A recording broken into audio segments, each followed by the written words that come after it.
what this is all about, is your right to freedom of speech.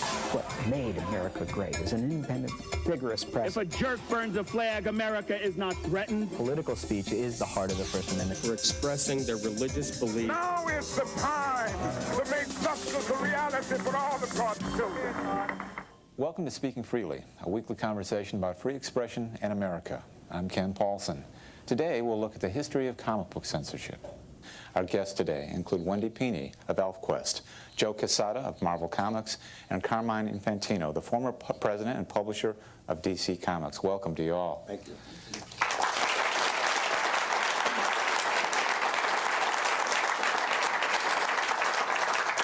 What a great lineup, and we've got folks with every possible perspective on comic books here.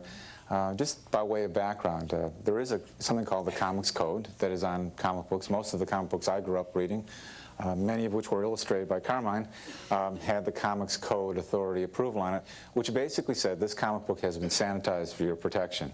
Every comic book we read as kids was censored in some way for our own good, so we would not grow up warped in any way. And all of this was inspired by a guy named Dr. Frederick Wortham, who wrote a really influential book called Seduction of the Innocent in 1954. And he suggested, among other things, that comic books had a negative impact on kids, that it encouraged juvenile delinquency and put bad thoughts in their heads. Many of the same arguments you kind of hear today about video games. And he got a lot of attention.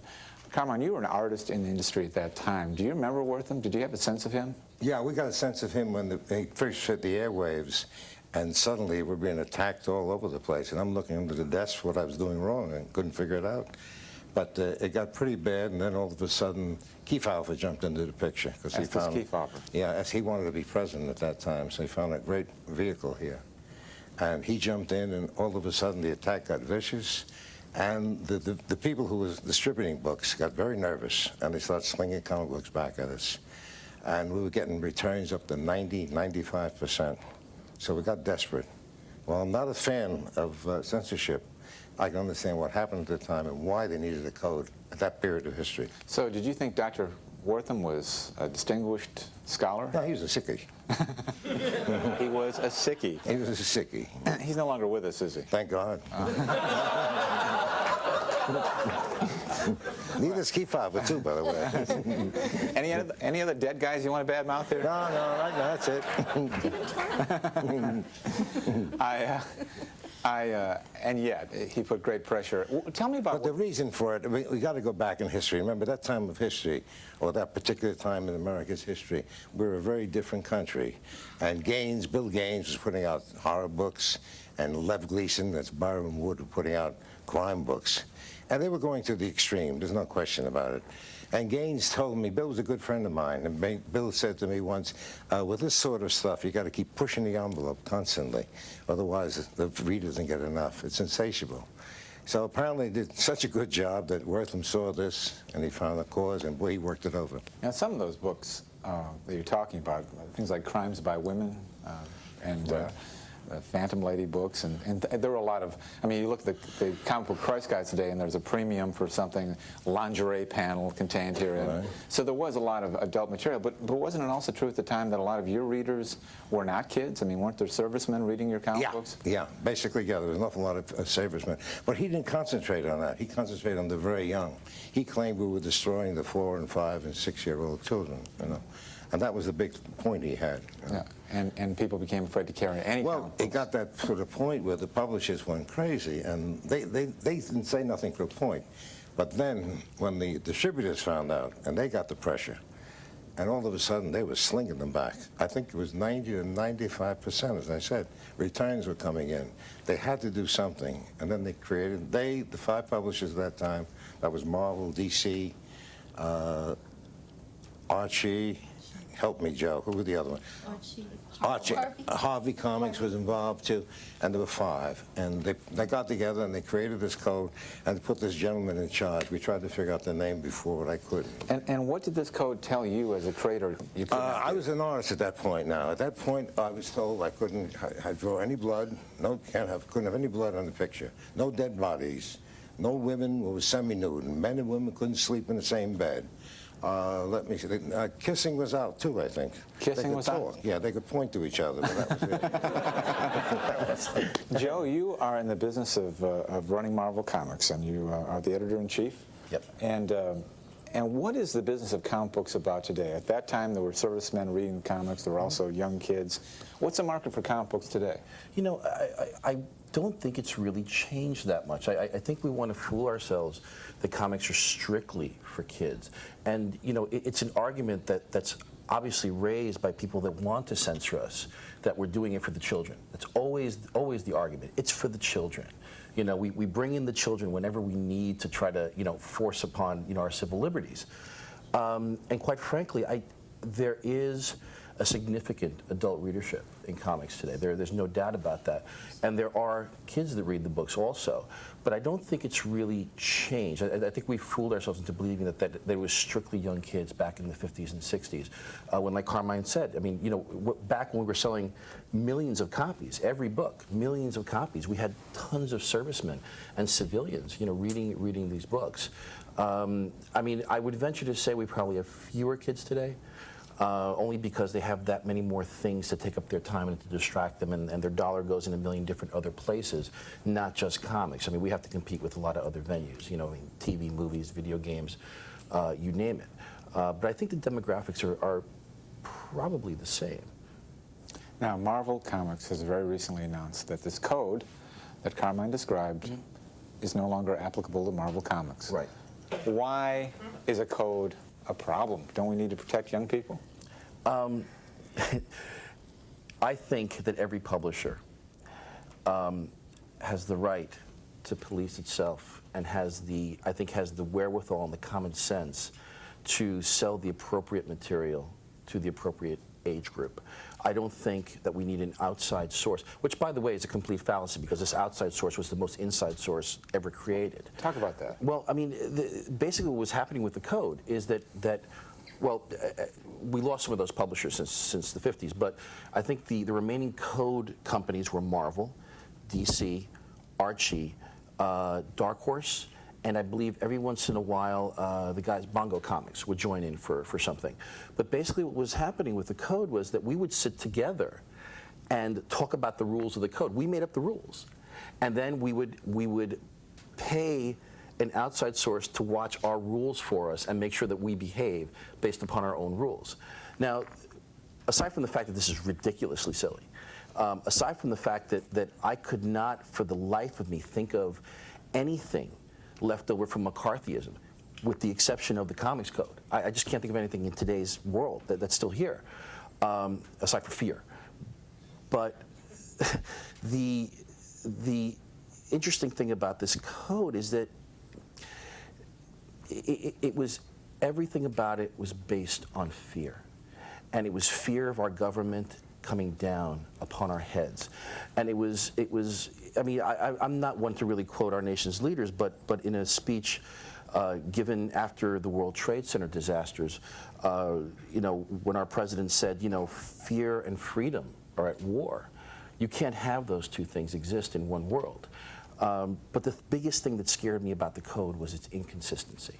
The fact that you rate an Archie comic the same as you would rate X-Men. Okay, now, for the layperson that doesn't understand really what that means in comic terminology is, imagine taking your child to the multiplex, and you look up on the big multiplex board, and there's Little Mermaid and there's Matrix, and they're both rated the same thing. How can you possibly judge? So at Marvel, we felt that it was very inconsistent. It was probably more dangerous. People don't even know what the seal means anymore. It's become irrelevant. I mean, a mother on the, a mother on the street who brings her child into a comic shop, who shows her child a comic, has no idea what that little scallop demon means or says. You know, for all they mean, it's good paper. They have no idea. So we felt that it was first of all, it was time to get out. Okay, it was stodgy. It was old. It felt dirty, to be honest with you. So what we're doing at Marvel is we're saying, you know what, if the book has no marking on it at all, it's kid-friendly. Just get it, it's fine. If it's not kid-friendly, We're going to tell you. We're going to tell you what's in the book. As a responsible publisher, that's Joe, what we're going to try to do. Excuse me, Yeah. but didn't Kmart have their own census guys set up where they would look at the books and take the books and not take the books? I understand DC and Marvel's books were being thrown out like crazy. Yeah, Am I correct about that? Well, in a way, Carmen, what was happening was that they were only taking code-approved books. That was the fallacy. That was the fallacy. But even those they rejected, didn't they? But what happened was that there's this code authority, right? And we all meet with this code authority, and we all chip in, and we give dues. We pay dues to the code authority. Yeah, I know, I remember that. And the code authority is supposed to protect us against this stuff. So one of my major questions at our last code meeting was, okay, so what happened when we went into Kmart? Well, you know what? A non-code approved book from an independent publisher snuck into the pack. So I was like, so what are we paying our dues for? If we're not being protected anyway, what's the difference? If we're going to get, I mean, we keep talking that we need the code to get into Kmart, and to the best of my recollection, we've been in Kmart twice, and we've been booted out twice because something non-code is. But they do have their own censor board. That's what I'm saying. Kmart does. Am I correct? Right. But now, in our conversations with companies like Kmart that are looking for kid-approved product, before we did this sort of self-labeling, we approached them and talked to them about the system, and they really liked it. So we're in discussions right now. I mean, I don't want to get into Marvel business plans. This is really not what this is about. But it was a red herring. This whole thing about Kmart will not take you without the code, which is what we were being fed. You know. Well, and of course we have that situation with Walmart and CDs today. Right. They, if it's got a parental advisory on it, they won't carry it. If you can get it shipped without any kind of advisory and the content is shocking and appalling, you have a chance of getting it into Walmart because they're not necessarily listening to everything. Sure. If you label, you actually invite some censorship sometimes as well. You do, and I'll also venture to say that one of the reasons we got bounced out of Kmart was because the quality of the books was terrible. You know, at the end of the day, if those comics were selling through the roof. Joe, the important thing is who the hell are they to make the decision of what goes in and what doesn't go in? Well, they do have the right to make the decision. I mean, they choose a guy, they give him the job, he probably makes about $70 a week, and if he likes a book, he puts it in. If it doesn't, he throws it out. And he's in charge. Yeah. Doesn't make sense. Let's get Wendy. Oh, no, I never said that. Let's get Wendy into the conversation here. Wendy represents another part of the industry. Yes, we're those evil independent You're the comics. independent voice. Yeah, that's right. That's right.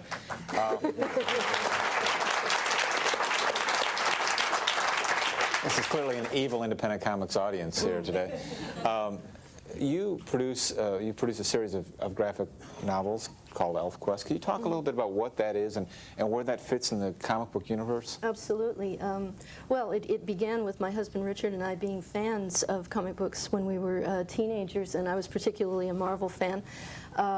And just growing up, understanding the medium and how it's put together.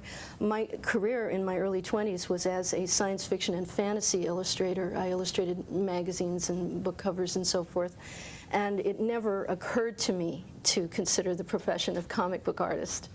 But in 1977, there was a real upsurge of popularity in fantasy. Star Wars without Lord of the Rings was very popular. And so I told my beautiful husband the idea I had for this epic series called ElfQuest. It had hundreds of characters and a long soap opera-ish plot line that's still going strong after 24 years. And he gravitated to it right away, and so we began to just sort of publish it by the seat of our pants. Prior to that, what had been going on was something called the underground comics movement.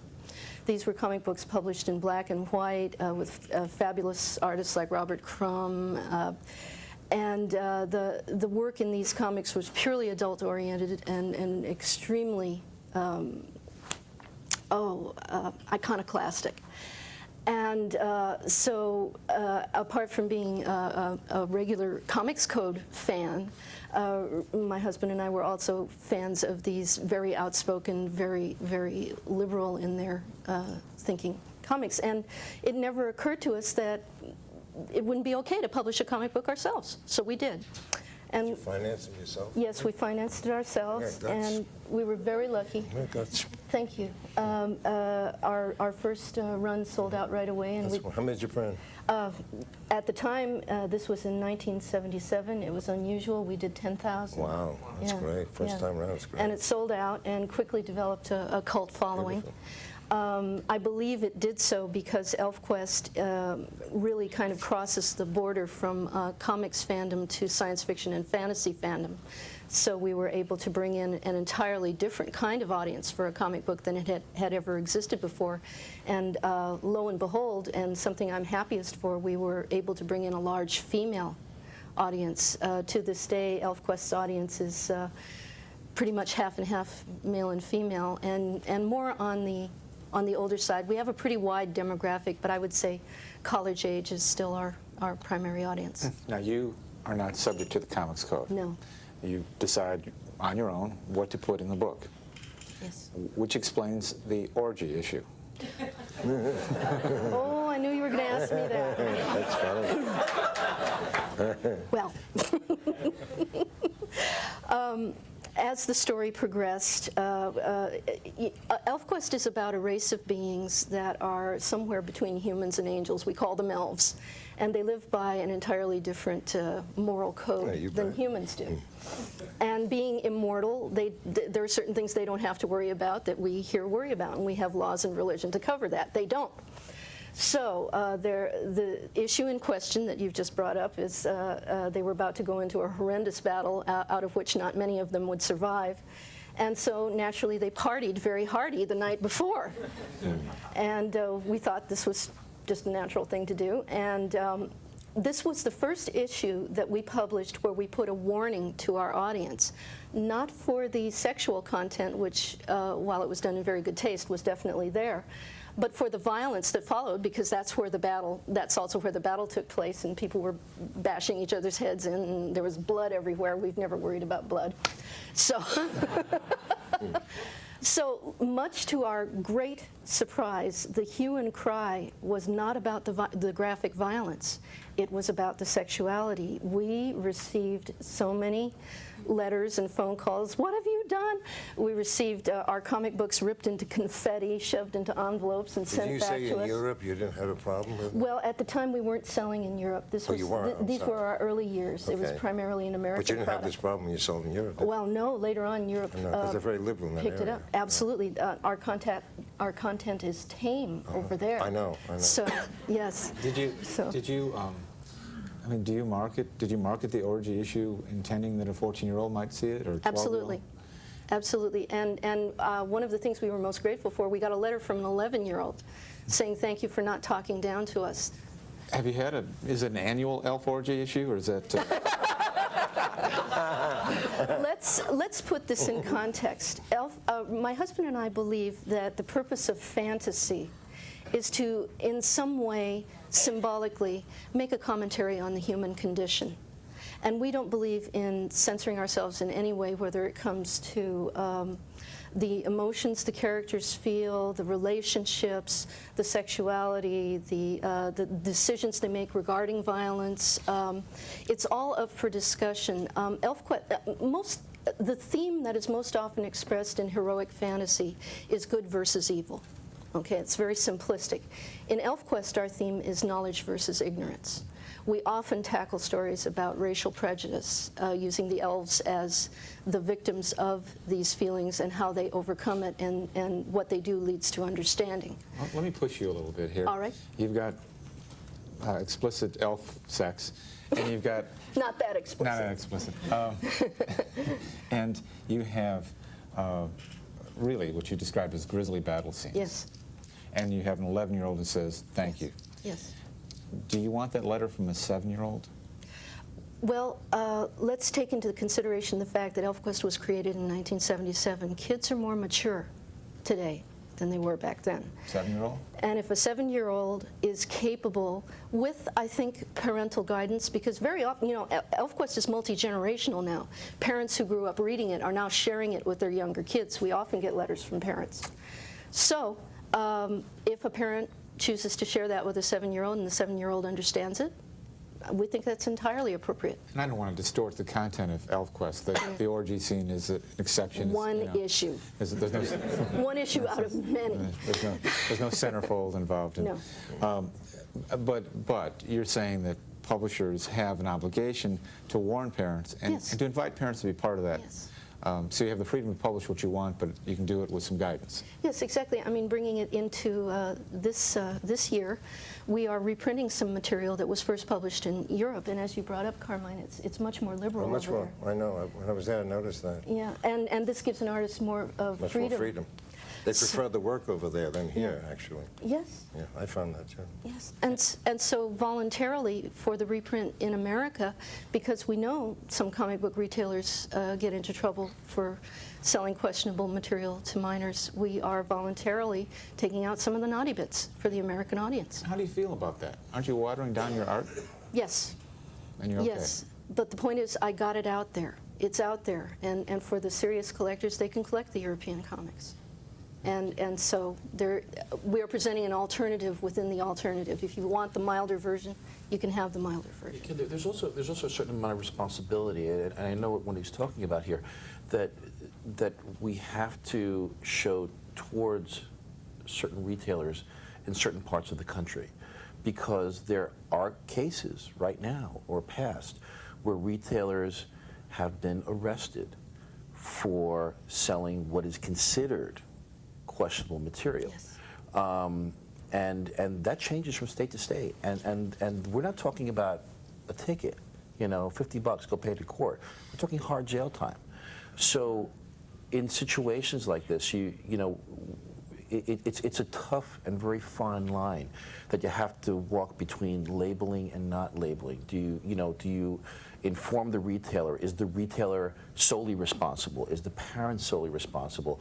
And I think everyone makes their own sort of educated decision. But there are laws that we have to be very, very careful. In certain states that are still there. There are a lot of people out there, I don't know how many, but there are people out there who think that Harry Potter suggests some satanic influence. Yes. Have you faced that kind of backlash yourself? Occasionally, I have heard that we were honored by being featured on some Christian fundamentalist station as being satanically influenced, along with the X-Men, I believe it was. Did you increase your sales too? I hope so.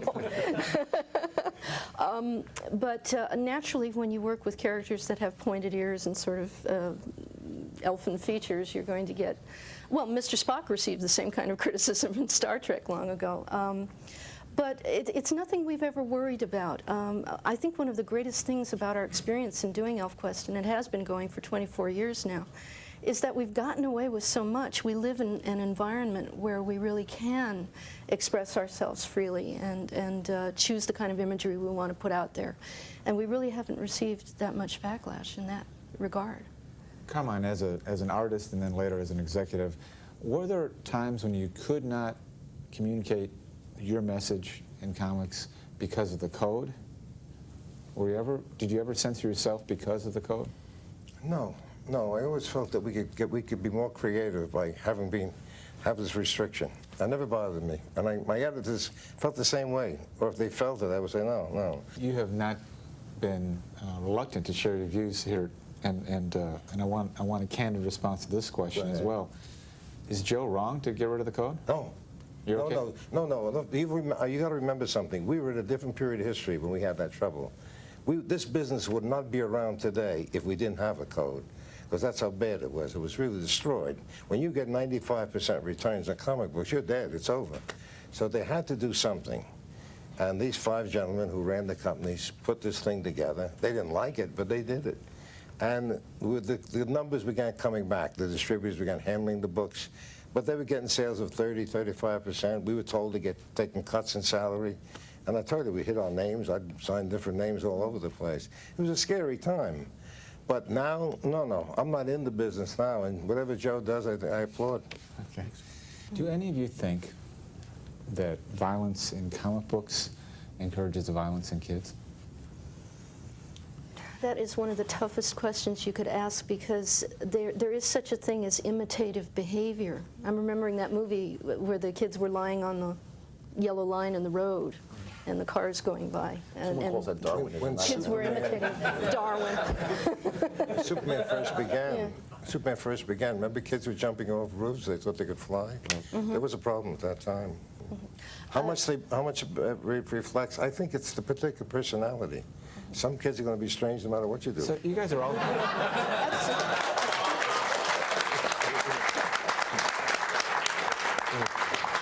That sounds like a benediction right there. Where we experienced that was one of our characters died and his mate cut off her hair in mourning, and we got a box in the mail a little while later, opened it up, and one of our fans had cut off her braid and sent it to us. So, you know, imitation. Echoing Carmine's comment there. This has been a terrific conversation, and I want to thank all of you for being a part of it.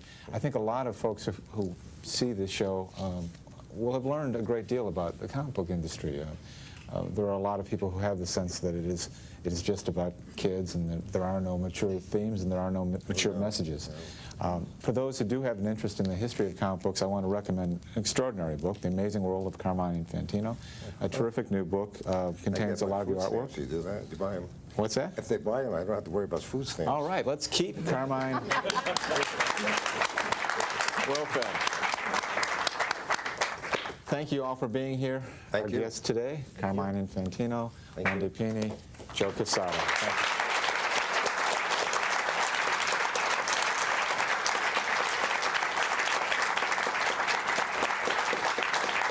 I'm Ken Paulson, back next week with another conversation about free expression, the arts, and America. I hope you can join us then for Speaking Freely.